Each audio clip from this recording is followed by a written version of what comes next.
when Guyana applied to host the event, um, we were pleased because over the last few years in particular, Guyana has made tremendous strides economically.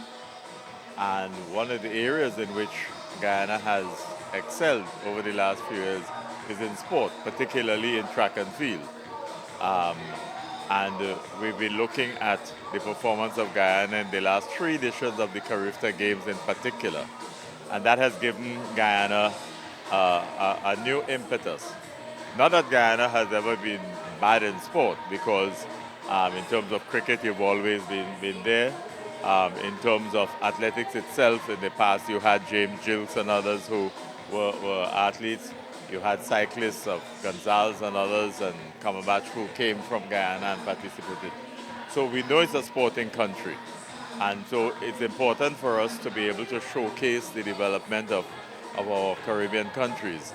And even though Guyana is in the Olympic movement associated with South America, we nonetheless have had Guyana as a founding member of the Canoc, in the same way that it's a founding member of CARIFTA and CARICOM. So we are happy that we've seen Guyana come through some very difficult economic circumstances, and have now taken their place rightfully among the sporting nations in the Caribbean. You did mention as well earlier in the year about that strategic plan that mirrors the one of the Guyana Olympic Association as well. Tell us a bit over the next 3 years what we can expect in terms of implementation of that plan. Well, look,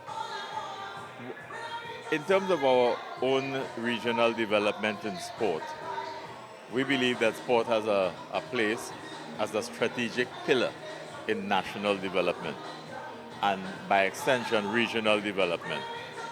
So what we want to do is to assist our members in building capacity, um, in preparing for succession planning so that we have successive generations of leaders, in terms of gender equity, so facilitating our women alongside our men folk in terms of the overall development. And the foundation must be sport for all.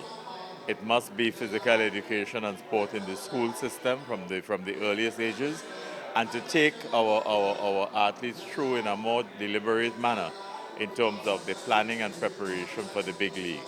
I think that what we are experiencing in cricket, for example, may really have to do with the fact that we have not paid enough attention to the pathway from an early age. So the sense of national pride, the sense of regional pride, and the desire to achieve, I think is something that we haven't really developed at a cultural level in our athletes. So the strategic plan is to take us to a pathway where we build our brand, where we engage in higher levels of communication among our members, and where we work together as members of the Caribbean sport fraternity to locate sport as a critical pillar in national and regional development. And I think if we do that, we will be as successful as any other nation.